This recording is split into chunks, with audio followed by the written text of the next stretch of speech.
되니라. 아멘. 4월 6일 월요일입니다. 오늘은 사무엘하 20장 1절부터 마지막 26절까지 말씀입니다. 다윗 왕국의 혼란이 봉합되다 라는 제목입니다. 다윗 왕국의 혼란이 봉합되다. 종식되다 이렇게 제목을 붙이려다가 이게 종식이 아니고 그냥 문제가 있는데 덮였다는 의미로 봉합되다 이렇게 제목을 잡았습니다.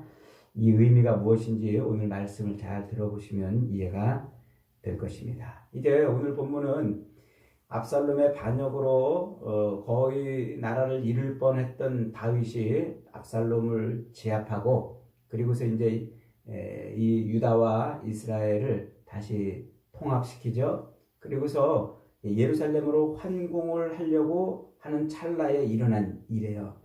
유다 지파와 이스라엘 지파를 통합하면서 예루살렘으로 환공하려고 하는 그때 또 반란이 일어난 겁니다. 또 반란이. 그래서 이 반란을 이제 진압하는데 실각했던 요압이 다시 전면에 들어서서 요 세바의 반란을 진압하고 그리고 이제 돌아와서 이 요압은 군대 장관으로 다시 서고 그리고 이제 이스라엘의 정치적 그리고 종교적 그런 안정이 회복됐다 이런 것으로 이제 오늘 본문이 이제 끝납니다. 우리가 먼저 이제 하나 기억해야 될 것은 사무엘 하에 요 다윗 왕국의 역사가 여기로 끝나는 거예요, 사실. 이 뒤에 21장부터 24장까지 4장이 더 붙어 있습니다만 요거는 요 역사 끝으로 이어지는 게 아니고 요 역사 안에 있었던 어떤 일들을 이렇게 말풍선처럼 더 설명해 주는 내용이에요. 그러니까 실제적으로 이 다윗 왕국의 역사는 여기서 끝나요. 그리고 이제 열왕기 1장으로 넘어가서 다윗이 이제 늙어 죽는 유언을 남기는 장면으로 이렇게 이제 이어지는 거예요. 그러니까 21장부터 24장까지는 요 역사 한가운데 있었던 어떤 때에 일어난 일을 이렇게 설명해 주는 이야기고 요걸로 이제 오늘 다윗의 이 왕국의 역사, 이 하나님께서 다윗을 왕으로 세워서 하나님의 완전한 나라로 세우려고 하는 그 역사가 오늘 여기서 끝나는 것이다. 이렇게 이해를 먼저 할 필요가 있습니다. 자, 본문 1절은 이렇게 시작합니다. 마침 거기에 불량배 하나가 있어 그의 이름은 세바인데 베냐민 사람 비그리의 아들이었더라. 이 비그리라는 사람이 다윗이 미처 환궁하기도 전에 압살롬의 반역을 제압하고 예루살렘으로 돌아가기도 전에 좀 반란을 일으킨 겁니다. 그러면서 이스라엘 사람, 이게 지금 이 사람이 베냐민 지파라고 그랬죠. 그래서 사울의 이 지파인 거예요. 사울 왕의 지파. 그 사울 왕의 지파가 또 벌떡 일어나 가지고는 우리는 다윗과 난을 분깃이었고 우리는 다윗에게 받을 유산이 없다 하면서 요 사울 왕을 따르던 이스라엘 지파, 유다 지파를 제외한 나머지 지파들을 또 흔들어 가지고 그들을 또 모아 가지고 반란을 또 일으키는 겁니다. 그래서 이스라엘아 각각 장막으로 돌아가라 하니까 이스라엘이 그 말을 듣고 지금 따라갔다 그랬어요. 요 반란을 주동하는 이 베냐민 사람 비그리를 오늘 본문은 뭐라고 설명하냐면 불량배라고 이렇게 거기 불량배 하나가 있다 이렇게 말했죠. 베리알이라고 말한다고 그랬어요. 옛날 사무엘하 17장에서 사무엘상 17장에서 하 17장에서 다윗이 먹을 것을 좀 구하러 갔었는데 안 주고 다윗을 욕한 그 나발이라는 사람도 불량배라고 이렇게 했는데 그 단어랑 똑같은 단어예요. 유업이 없는 자라는 뜻이에요. 무가치한 자, 쓸모없는 자. 그런데 그것을 성경에서 쓸 때 유업이 없는 자 이렇게 쓰고 있다는 말입니다. 그러니까 비그리는 아주 성질이 못된 불량배라는 의미가 아니고 하나님의 유업에서 끊어진 자라는 말이에요. 그가 이제 지금 백성들을 혼란케 해가지고 다윗을 또 반역하는 일을 지금 하고 있습니다. 그래서 우리는 다윗과 나눌 분깃이 없고 다윗에게서 받을 유산이 없다 이렇게 말하는데 이게 분깃과 유산이라는 말은 성경에서 계속 반복적으로 언제 쓰여지는 말이냐면 하나님께서 주시는 기업, 하나님이 주시는 그 기업을 의미하는 용어로 쓰이는 거예요. 그런데 지금 세바는 그 하나님의 기업의 용어를 가지고서 뭘 하고 있어요? 백성들을 지금 혼란케 하고 있는 거예요. 그러니까 하나님의 기업을 받지 못하는 자리로 이제 끌고 가고 있는 것이죠. 지금 이게 이 비그리의 아들 세바가 하고 있는 일입니다. 이게 그러니까 결국은 하나님이 세우시는 그 왕을 통해서 하나님의 그 유업을 누리고 있어야 될 이스라엘 백성들의 삶을 혼란케 만드는 거예요. 그게 결국은 무엇을 의미한다고 그랬습니까? 그것은 곧 하나님과의 관계를 끊어낸, 하나님이 세운 왕과의 관계를 끊고, 곧 하나님과의 관계를 끊고 자기 장막으로 돌아가서 자기가 왕이 되고 자기가 주인 되는 삶을 살겠다. 하나님으로부터 오는 그 기업, 그 유업을 받고 사는 게 아니라 하나님과 관계없는 자기의 욕망을 채우는 삶을 살겠다 하는 거예요. 이게 뭐예요? 이게 반역이란 말이에요. 이게 반란이고 이게 반역이고, 이게 태초에 에덴 동산에서 아담이 지었던 그 하나님의 말씀을 어기고서 생명나무 선악을 알게 하는 나무 열매를 따먹은 그 반란이란 말이에요. 하나님이 공급하시는 것을 끊어내고 자기 욕망을 자기가 채워가는 것, 이게 반란인 거예요. 그래서 지금 압살롬의 반란을 제압하고서 예루살렘 성으로 환궁하려고 하기도 전에 지금 요 하나님의 기업을 끊고 자기 욕망을 채우는 그런 반란이 또 이제 일어났다. 지금 그 말을 하고 있는 것입니다. 그러니까 이게 죄인의 모습은요, 죄인은 언제든지 항상 하나님에게서 끊어지려고 해요. 하나님과 상관없이. 때로는 그 하나님을 이용해서 자기 욕망을 채우려는 모습을 드러내고 있는 이것이 인간의 반란이에요. 성경이 말하는 반란의 모습이라는 것이죠.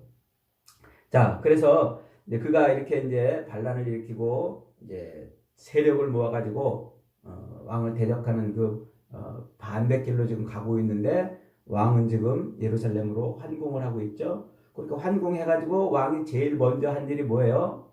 느닷없이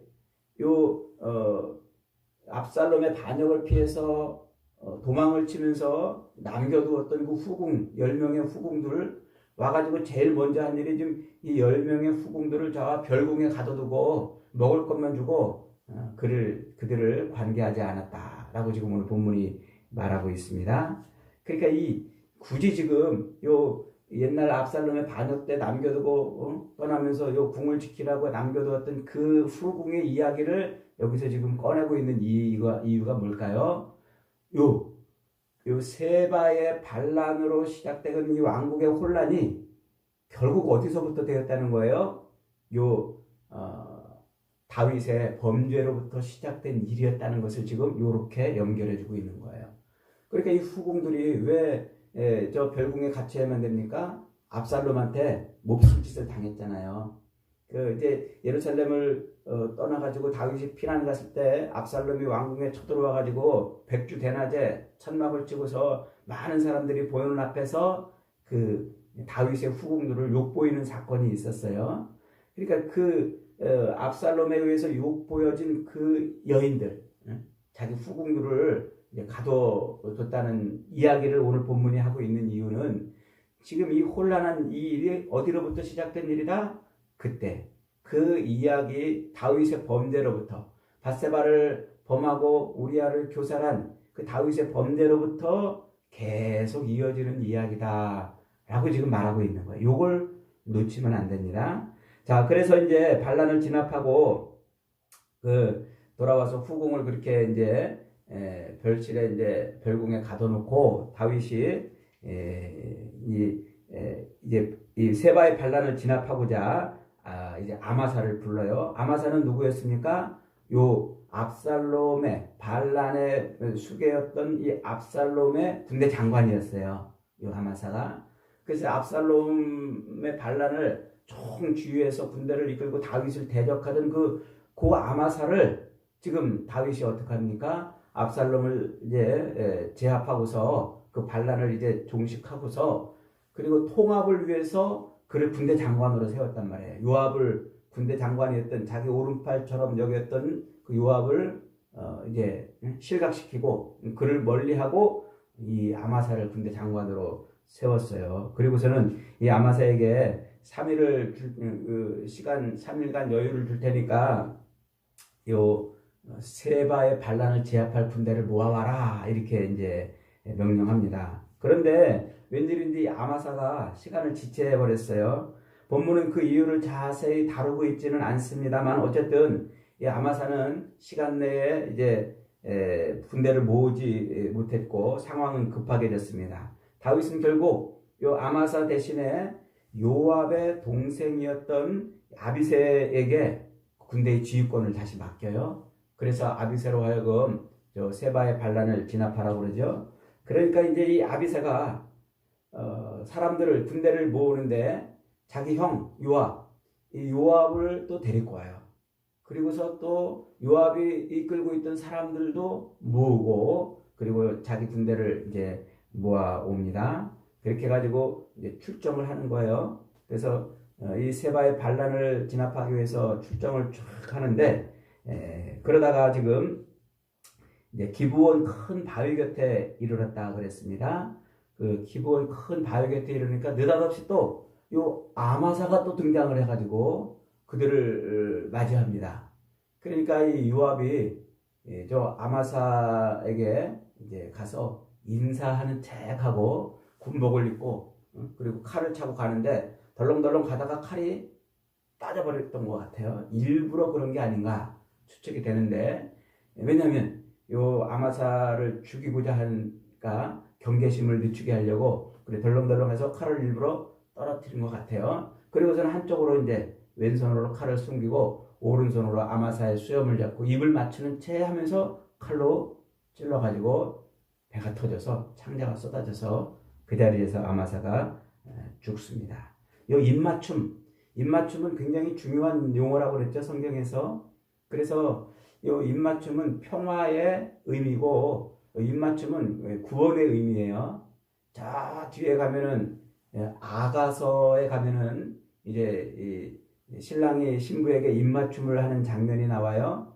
그 장면을 시편 2편에서 설명해 준다고 그랬죠. 이게 무슨 의미냐면은 하나님의 아들, 하나님이 세우신 그 왕에게 입맞춤을 해야 그래야 평화가 임하는 바로 그런 이야기를 하고 있는 겁니다. 복잡한 이야기를 새벽에 하니까 또 좀 헷갈릴 수 있는데 어쨌든 평화의 의미인 인사, 입맞춤을 가지고 지금 요압은 아마사를 죽이는 일을 지금 하고 있는 겁니다. 그러니까 타락한 인간의 모습이에요. 이게 거짓된 위장된 평화로 자기 욕망을 채우는 그런 일들을 하게 되죠. 그래서 이게 나중에 보면은 저 뒤에 신약으로 건너오면은 입맞춤을 통해서 배신한 사람이 있잖아요. 그게 누구죠? 가룟 유다. 예수님에게 와가지고는 선생님 하면서 입맞춤으로 신호를 보내가지고 또 성경 경비병들에게 예수님을 잡아가는 그런 일을 하게 되지 않습니까? 자 이렇게 요압이 결국은 다윗이 이스라엘과 유다를 통합시켜서 왕국을 안정시키려고 세웠던 그 아마사를 요압이 다시 또 죽여버립니다. 그리고서는 결국 다윗의 명령을 거부함으로 다윗이 행한 그 명령을 거부함으로 이 이스라엘의 왕국의 다윗 왕국의 혼란이 지금 슬그머니 지금 드러나고 있는 것입니다. 그렇게 요압이 이렇게 사사건건 다윗의 명을 자꾸 거역하는 일이 벌어지잖아요. 압살롬을 죽이지 말라고 그러는데 압살롬을 죽이기도 했고요. 또 그 이전에 또 사울의 군대 장관을 또 죽이는 자기 동생을 죽였다는 이유로 그를 죽이는 일들도 행하고 하여튼 다윗의 마음에 안 들게 사사건건 이런 일들을 해온 것입니다. 성경은 요압이 왜 그랬는지 왜 그렇게 사사건건 다윗의 말을 안 듣는지를 명확하게 설명해주고 있지는 않습니다만 전체적인 흐름을 보면은 요압은 결국 다윗이 자기를 이용했다는 것을 아는 거예요. 무슨 일? 밧세바를 범하고 그의 남편을 죽음에 내몰게 하도록 서신을 써가지고 그를 맨 전투 현장의 맨 앞줄에 서게 했다가 화살에 맞게 죽게 하잖아요. 그 일을 실제 행한 사람이 누구예요? 요압이었단 말이에요. 그래서 요압은 그런 일들을 행했기 때문에 지금 뭐 하는 거예요? 다윗의 죄를 알고 있다는 거예요. 나 너 죄를 알고 있어. 나 너 죄를 알고 있어. 이렇게 지금 그러면서 다윗을 지금 업신여기는 거예요. 우습게 여기는 것이죠. 그러니까 왕의 명령을 듣지 않는 것이죠. 결국 그렇게 다윗의 죄를 알고서 그것을 이용해서 다윗의 말을 거역함으로써 자기 멋대로 자기 하고 싶은 대로 행하는 그런 모습을 지금 보여주는 거예요. 그래서 실각이 됐는데도 다시 또 군대 장관의 자리로 돌아오게 되죠. 오죽했으면 다윗이 사울의 군대 장관이었던 그 아브넬도 죽이고 그리고 압살롬도 죽이고 이렇게 또 이 아마사를 죽이는 이런 일들을 행한 이런 일들을 얼마나 막 미워했으면요. 저 요압의 집에서는 영원히 문둥병이 떠나지 않게 됐으면 좋겠다. 각종 질병이 떠나지 않게 되기를 바란다고 이렇게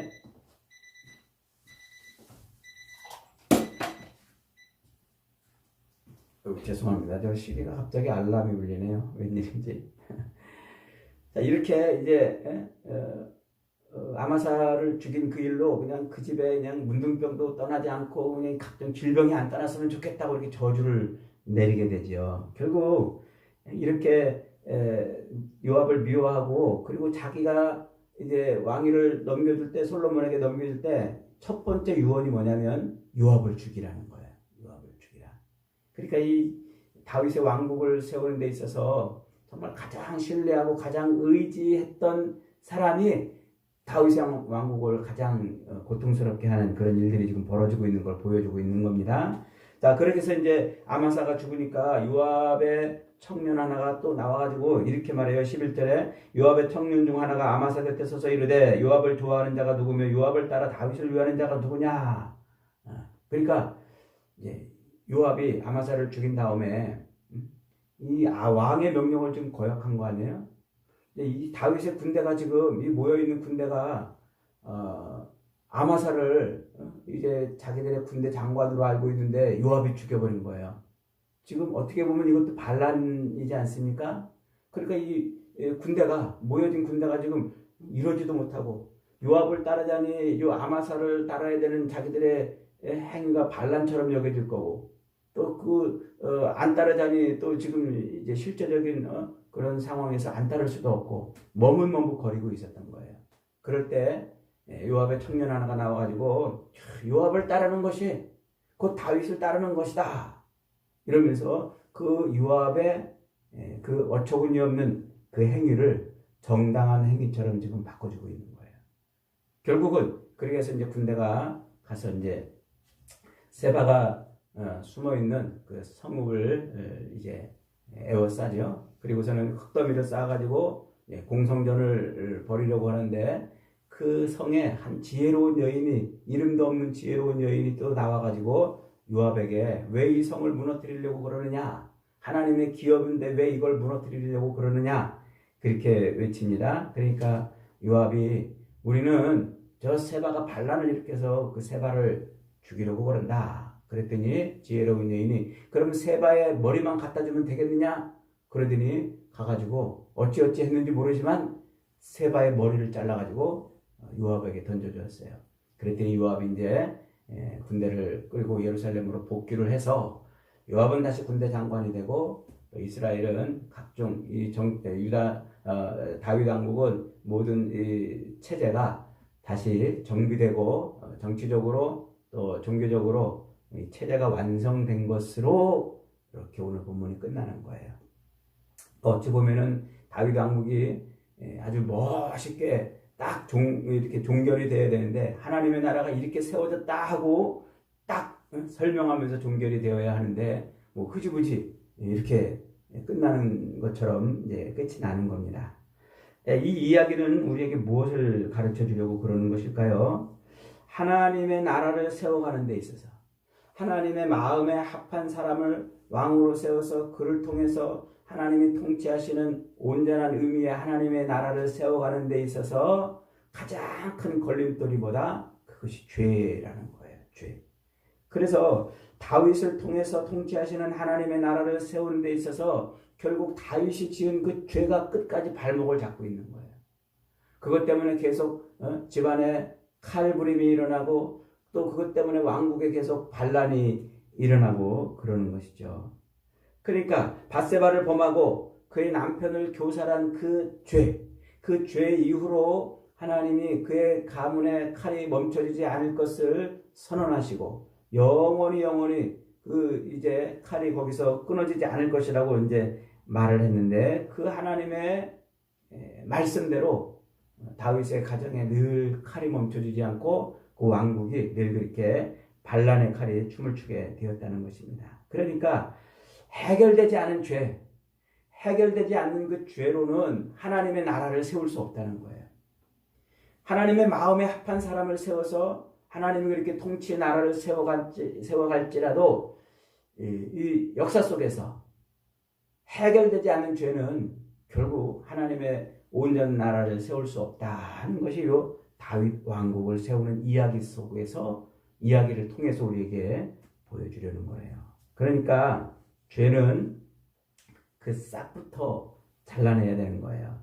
죄가 자라면 결국 사망에 이르게 하기 때문에 그렇습니다. 세바는 죽었지만 반역의 뿌리는 남아있습니다. 왕국은 정리되었지만 상처는 남아있습니다. 질서는 세워졌지만 회복됐지만 그러나 그 안에 여전히 갈등과 분열과 다툼이 있고 회복되지 않은 또 치유되지 않은 그런 상처들이 그 안에 있다는 것입니다. 죄에 붙들려 있는 인간의 왕국은 영원히 칼이 끊어지지 않는 고통과 또 분열과 갈등의 그런 나라가 된다는 것이죠. 그래서 오늘 이 본문은 우리로 하여금 우리가 이 다윗의 나라에 머물 수 없다는 것을 가르쳐 주는 거예요. 다윗의 나라에 머물 수 없다. 우리는 다윗의 아들로 오신 예수 그리스도를 통해서 세워지는 그 나라에 들어가야 된다. 그 말을 지금 하려고 그러는 거예요. 그분만이 혼란을 끝낼 수 있는 왕입니다. 오직 예수 그리스도만이 죄를 해결하고 그리고 그 죄를 처리하고 온전한 하나님의 나라를 세울 수 있는 분이시라는 겁니다.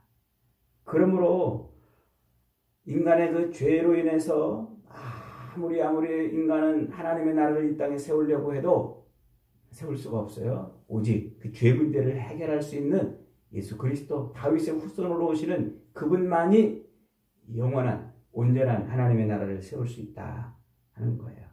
그래서 우리는 이 땅을 살면서 우리가 지금 하나님의 나라를 세워가고 있잖아요. 이 땅에서. 그래서 우리가 지금 하나님의 성전이 되어서 예수 그리스도를 통해서 하나님의 나라를 세워가고 있잖아요. 그러니까 하나님의 온전한 나라는 요압의 방식으로도 되지 않아요. 세바의 방식으로도 되지 않습니다. 오직 누구의 방식으로만? 그리스도 예수의 방식으로만 되는 거예요. 그래서 우리가 오늘날 신앙생활하면서 예수님만 붙들어야 되는 거예요. 예수님만 바라봐야 되고 예수님만 의지해야 되는 것입니다. 왜냐하면 그분만이 인간의 죄 문제를 해결할 수 있기 때문에 그래요. 그분만이 죄로 인한 모든 갈등과 하나님의 저주를 해결할 수 있는 분이시기 때문에 그렇습니다. 오늘도 우리가 하나님의 나라를 세워가는 이 남은 육신의 삶을 살아가는 동안 우리 힘으로 뭔가를 세우려고 몸부림치다가 결국 칼부림 나는 그런 삶을 사는 것이 아니고 우리의 영원한 왕 되시고 우리의 영원한 죄를 해결해 주시는 예수 그리스도를 의지함으로 온전한 하나님의 나라를 세워가는 저와 여러분이 되시기를 주님의 이름으로 축복합니다. 아멘.